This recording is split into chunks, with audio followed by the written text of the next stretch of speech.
Hello नमस्कार, मैं हूं जयशांत कुमार और एक बार फिर से अपने यूट्यूब चैनल में आपका स्वागत करता हूं। और जैसा कि हम लोग पढ़ रहे थे क्लास 12th के फिजिक्स के लेक्चर आप लोगों को प्रोवाइड किया जा रहा था। तो हम लोग क्लास 12 के तो पढ़ रहे थे लेकिन क्लास 11th को हम लोग को पढ़ना था। ठीक है, तो आज से मतलब क्लास 11th और 12th दोनों के ही मिलेंगे लेक्चर। तो मेक श्योर करिए कि जब भी मतलब आए क्लास 11th और क्लास 12th के, तो जो भी मतलब अभी क्लास 12th में है वो क्लास 12th के पढ़ेंगे और जो क्लास 11th में है क्लास 11th के पढ़ेंगे। तो आज हम लोग क्लास 11th के लेक्चर देखेंगे और उसमें हम लोग एक नया टॉपिक स्टार्ट करेंगे। तो जो भी क्लास 12th के होंगे बच्चे और जो नए क्लास 10th से 11th में आए हैं, तो वो मतलब रिकमेंड कर दीजिएगा कि मतलब क्लास 11th का अभी इस चैनल पे चैप्टर्स हैं। ठीक है, तो चलते हैं। और क्लास 11th के मतलब फर्स्ट चैप्टर होगा basic math. Means basic math कहने का मतलब कि जो फिजिक्स में यूज होने वाला होता है मैथमेटिक्स, जो थोड़े बहुत कैलकुलेशन वाइज होता है फिजिक्स में, वो चीज़ का जो बेसिक मैथ होता है उसको हम लोग को देखना है। मतलब मैथ नहीं पढ़ रहे हैं, बस बेसिक मैथ पढ़ रहे हैं जो कि यूज होगा हम लोग को फिजिक्स में। ठीक है, तो चलिए हम लोग बेसिक मैथ को स्टार्ट करते हैं। ठीक है, तो पहला आता है बेसिक मैथ में क्वाड्रेटिक इक्वेशन। तो जो क्लास 10th के बच्चे हैं वो तो क्वाड्रेटिक इक्वेशन से वाकिफ है। तो क्वाड्रेटिक इक्वेशन कैसा होता है? क्वाड्रेटिक इक्वेशन ऐसा होता है। अब क्वाड्रेटिक इक्वेशन के दो रूट होते हैं। तो अगर मान लेते हैं कि अल्फा इसका एक रूट है और ये इसका एक और रूट बीटा है। बिल्कुल सही। तो सम ऑफ रूट हम लोग जानते हैं क्या होता है, अल्फा प्लस बीटा। और उसका वैल्यू क्या होता है? होता है माइनस बी बाई ए।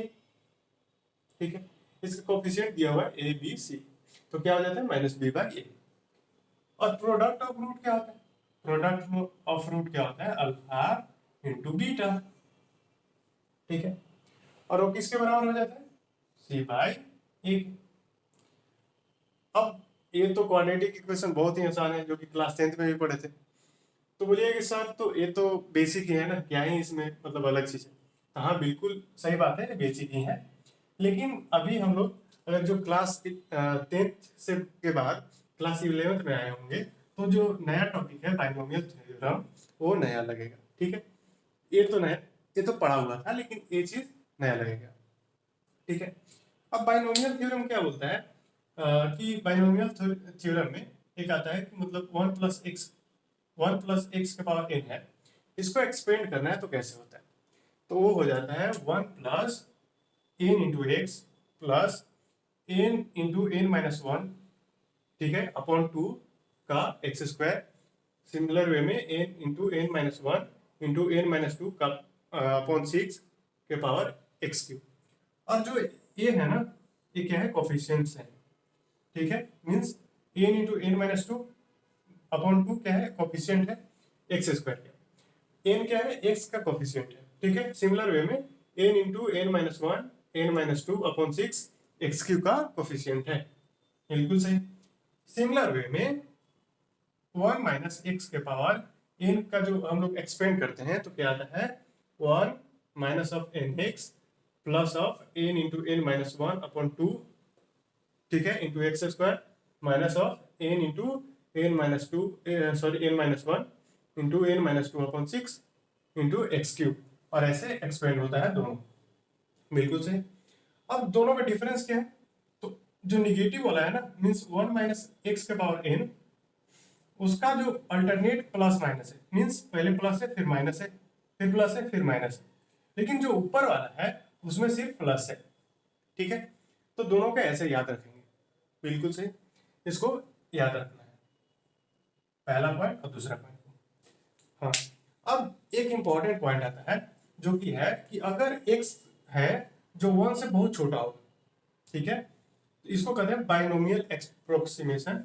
इसको क्या कहते हैं? Binomial binomial approximation.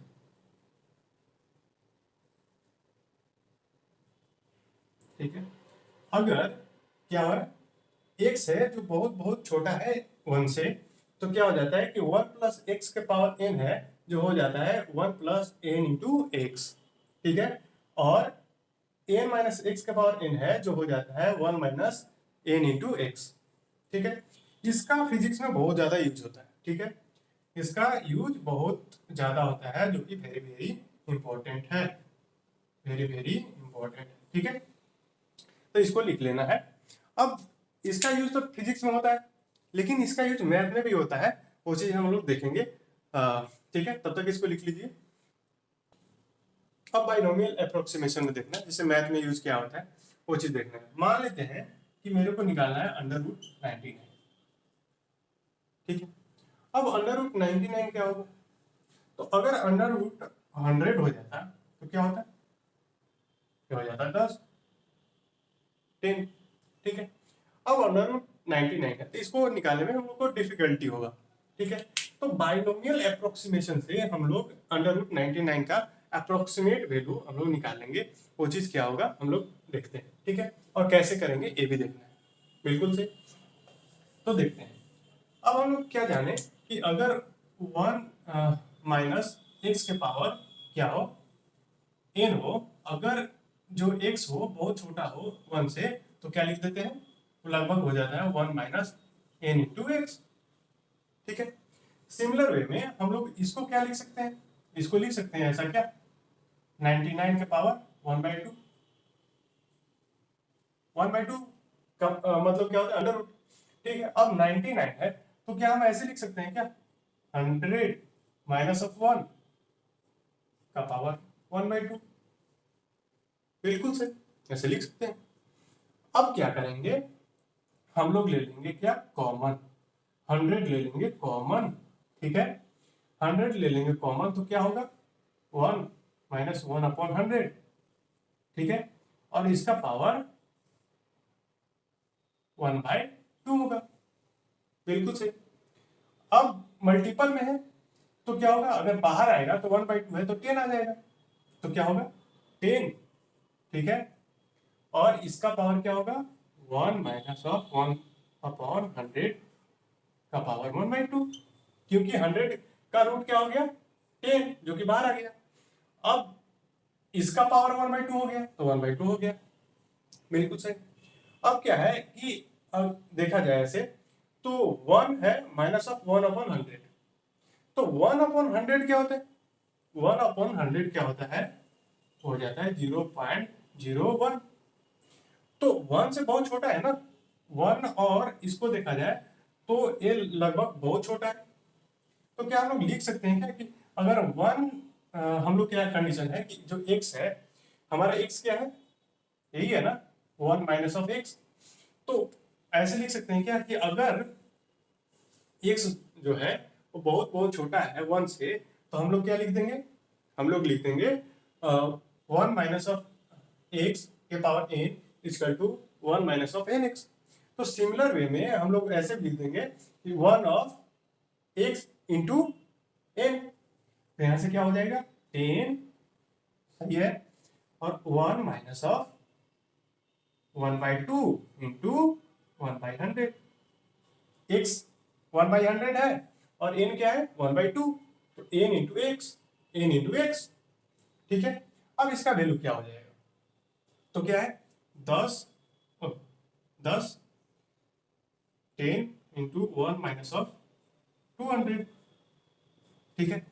अब इसका वैल्यू क्या होगा, इसका वैल्यू हो जाएगा, हम लोग क्या करेंगे अब मल्टीपल कर देंगे, तो 10 अंदर जाएगा तो क्या होगा 10 माइनस ऑफ 1/10/200, तो इसको ऐसे कट कर देंगे, ठीक है। अब इसका वैल्यू क्या होगा, इसका वैल्यू हो जाएगा 10 माइनस ऑफ, अगर 1/20 है यानी कि अगर 0 बैठाएं तो क्या होगा 0.1/2, ठीक है। अब इसका वैल्यू क्या हो गया 0.1/2 है, इसका मतलब क्या हो जाता है 0.05, तो इसको क्या लिख देंगे 0.05, ठीक है। अब इसका वैल्यू क्या हो गया, इसका वैल्यू हो गया 9 ठीक है 95, तो जो अंडर रूट 99 का वैल्यू होता है वो अप्रोक्सीमेटली होता है 9.95, ठीक है। तो हम लोग ऐसे बाइनोमियल अप्रोक्सीमेशन यूज करके किसी अंडर रूट का, ठीक है, कोई जरूरी नहीं कि अंडर रूट ही हो सकता है कि क्या है, अंडर रूट 28 हो। इसको कैसे निकालेंगे, तो हम लोग लिख देंगे, सॉरी अंडर रूट 28 नहीं, 28 के पावर 1/3, ठीक है। इसका मतलब क्या है, क्यूब रूट ऑफ 28, ठीक है। तो इसका वैल्यू हम लोग कैसे निकालेंगे, तो हम लोग क्या जानते हैं कि जो 27 का परफेक्ट स्क्वायर होता है, परफेक्ट क्यूब होता है, सॉरी, तो 27 प्लस 1 कर देंगे और उसका पावर 1/3। तो सिमिलर वे में यूज करके हम लोग under root, sorry, cube root of 28 का वैल्यू निकाल सकते हैं, ठीक है। तो हम लोग सीख लिए बाइनोमियल अप्रोक्सीमेशन कैसे यूज किया जाता है। तो बाइनोमियल अप्रोक्सीमेशन का तो मैथ में तो यूज हुआ ही, लेकिन फिजिक्स में भी बहुत यूज होता है, जो कि बहुत बहुत इंपॉर्टेंट हो जाता है, ठीक है। तब तक इसको लिख लीजिए। अब अगले टॉपिक पे चलते हैं। हम लोग बेसिक मैथमेटिक्स में दो टॉपिक कवर कर लिए, क्वाड्रेटिक इक्वेशन और बाइनोमियल थ्योरम, ठीक है। अब अगले टॉपिक पे चलते हैं। अब आते हैं थर्ड पॉइंट, ठीक है। और थर्ड पॉइंट क्या है, लॉगरिथम। तो लॉगरिथम हम लोग को देखना है और लॉगरिथम का प्रॉपर्टी देखना है, और इतना प्रॉपर्टी देखना है कि मतलब हम लोग को काम चल जाए फिजिक्स में, ठीक है। तो थर्ड पॉइंट है लॉगरिथम। तो आता है फर्स्ट, लॉग होता क्या है और इसको कैसे पढ़ते हैं, और इसका पढ़ने का तरीका क्या होता है कि log of a to the base b, ठीक है। क्या पढ़ते हैं, log of a to the base b, ऐसे पढ़ते हैं, ठीक है। बेस जो होगा वो क्या होगा और ए क्या होगा, तो ए जो होता है वो ग्रेटर देन 0 होता है हमेशा, ठीक है। यानी कि जो ए का वैल्यू है वो हमेशा ग्रेटर होता है, बिल्कुल सही। अब क्या हो रहा है, बी, बी क्या होना चाहिए, तो बी को एक नहीं होना चाहिए, बी नॉट इक्वल टू 1, ठीक है, सही बात है, और नॉट लेस देन 1, ठीक है। अब मेरे को क्या पढ़ना है, लॉगरिथम, और लॉगरिथम का प्रॉपर्टी, ठीक है। अब बेस क्या हो सकता है, जैसे बेस 2 भी हो सकता है, 3 भी हो सकता है, 4 हो सकता है, 5 हो सकता है, डिफरेंट डिफरेंट बेस हो सकते हैं, ठीक है। अब जो लॉग होता है, जनरली हम लोग नेचुरल लॉग में क्या लिखते हैं, ई, ठीक है। नेचुरल जो लॉग होता है वो लॉग ऑफ बेस ई होता है, ठीक है, उसको नेचुरल लॉग कहते हैं, ठीक है। अब प्रॉपर्टी में देख लेते हैं प्रॉपर्टी होता क्या है। सिमिलर वे में अगर डिविजिबल में हो, log of m two upon log of m, ठीक है, बेस कुछ भी हो, यहाँ बेस छिपा हुआ है, बेस कुछ भी हो सकता है, तो क्या है, log of m by m, इसका वैल्यू क्या हो जाएगा, log of m minus of log of m. तो जब भी प्रोडक्ट में होगा तो प्लस में होगा, और मल्टी डिविजिबल में होगा तो क्या होगा, ये प्रोडक्ट में था तो ये सब्सट्रैक्ट हो जाएगा, ठीक है।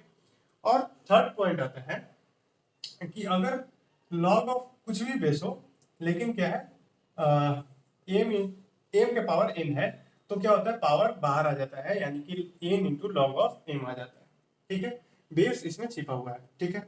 अब आता है नेचुरल लॉग। तो नेचुरल लॉग में क्या होता है, बेस क्या होता है, ई होता है, ई एक कांस्टेंट है, उसका वैल्यू भी होता है, ठीक है। तो log ऑफ ई है, sorry, log of m to the base e है, ठीक है। उसका वैल्यू हम लोग और भी पढ़ते हैं कि एल एन एम पढ़ते हैं, मींस अगर log ऑफ ई को सिर्फ एल एन पढ़ते हैं, जो कि नेचुरल लॉग को दर्शाता है, और log of m to the base e को एल एन एम भी पढ़ेंगे, जिसका वैल्यू होगा 2.303 into log of m to the base 10, ठीक है। तो ये जो रिलेशन है ना, ये हमेशा याद रखना है, ठीक है। अब कोई वैल्यू पूछेगा कि log ऑफ 2 का वैल्यू क्या है, टू द बेस 10 क्या है, तो उसका वैल्यू हो जाता है 0.3010, ठीक है। इसका इतना वैल्यू हो जाता है, ठीक है। अब सिमिलर वे में आपसे पूछ दिया जाए कि ln 2 का वैल्यू क्या होगा, means log of 2 to the base क्या है 10, उसका वैल्यू इतना है, ठीक है। अब मेरे से पूछा गया है क्या कि ln 2 का वैल्यू क्या है, ln 2 मींस ln m जैसा, तो ln सॉरी ln m है, उसका वैल्यू क्या होता है 2.303 into log of m to the base 10, तो इसका भी वैल्यू क्या हो जाएगा 2.303 into log of 2 to the base 10। अब log of 2 to the base 10 मेरे को पता है क्या होता है 0.3010। तो इतना वैल्यू पुट कर देंगे यहाँ पे तो मल्टीपल में आ जाएगा।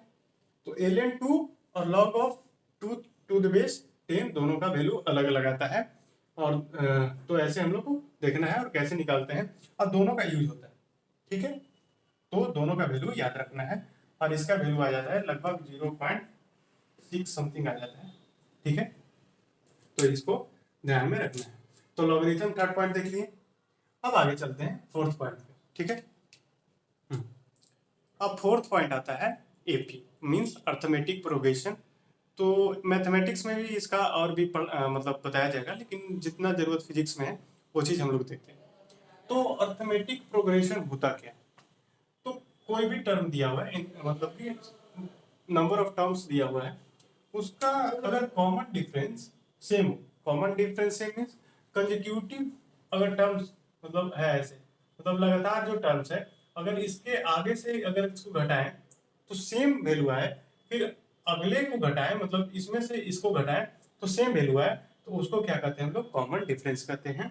यानी कि ये जो सीरीज होगा वो अर्थमेटिक प्रोग्रेशन में होगा।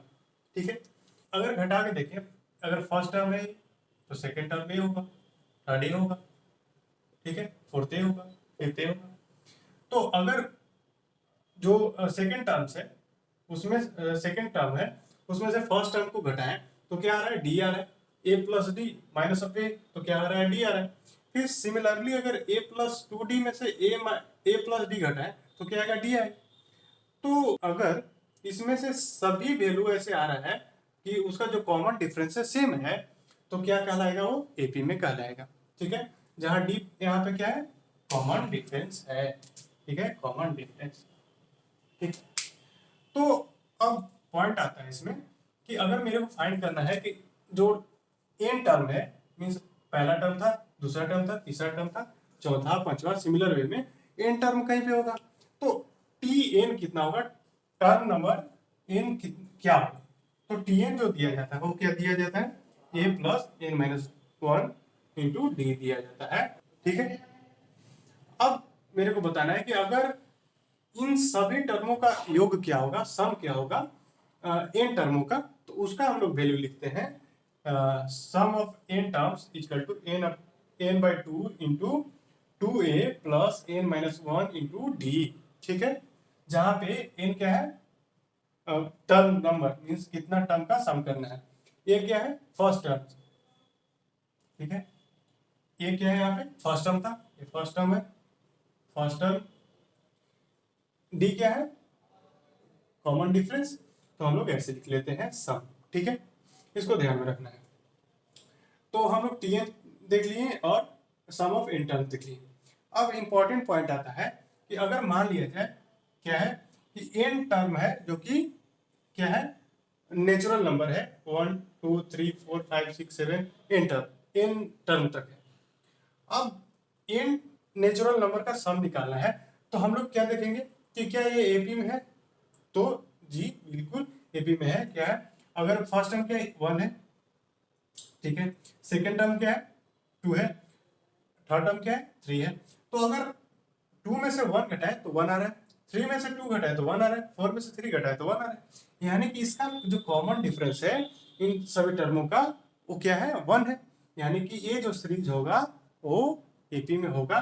तो अगर हम इस सीरीज का वैल्यू हम लोग एपी जैसा लिखें, यहाँ पे ऐसा पुट करें, एन का वैल्यू, कॉमन डिफरेंस, ए का वैल्यू, तो एक टर्म आता है वो क्या हो जाता है? Sum of n natural number हो जाता है n into n plus 1 upon 2। ठीक है, अब ये एपी का सीरीज नहीं है, लेकिन फिर भी sum square of sum of n natural term क्या होता है? मीन्स क्या है? 1 का स्क्वायर, 2 का स्क्वायर, 3 का स्क्वायर, 4 का square, means sum of n natural number का स्क्वायर का टर्म का सम क्या हो जाता है? N into n plus 1 into 2n plus 1 upon 6। तो ये भी वैल्यू हम लोग को थोड़ा सा ध्यान में रखना है। ठीक है, तो हम लोग एपी देख लिए और उससे रिलेटेड कुछ टर्म्स देख लिए, नोट पॉइंट देख लिए, तो ऐसे हम लोग को ध्यान में रखना है। ठीक है, अब आज के लिए इतना ही काफ़ी, क्योंकि थोड़ा वीडियो लंबा हो सकता है। तो 4th नंबर तक पॉइंट तक तो हम लोग देख लिए। अब अगले क्लास में जो भी इससे बचा होगा बेसिक मैथमेटिक्स में, लगभग अगले क्लास में ख़त्म हो जाएगा। ठीक है, तो अगले क्लास में मिलते हैं। तो अगले क्लास में बेसिक मैथमेटिक्स पूरा हो जाएगा, तो हम लोग क्या स्टार्ट करेंगे, वेक्टर स्टार्ट करेंगे क्लास 11th का, जो कि फिजिक्स का फर्स्ट चैप्टर ही होता है वेक्टर, और वो बहुत इंपॉर्टेंट होता है, क्योंकि बिना वेक्टर पढ़े हम लोग फिजिक्स को अच्छा से समझ नहीं पाएंगे। ठीक है, तो मिलते हैं, तब तक के लिए बाय। ठीक है।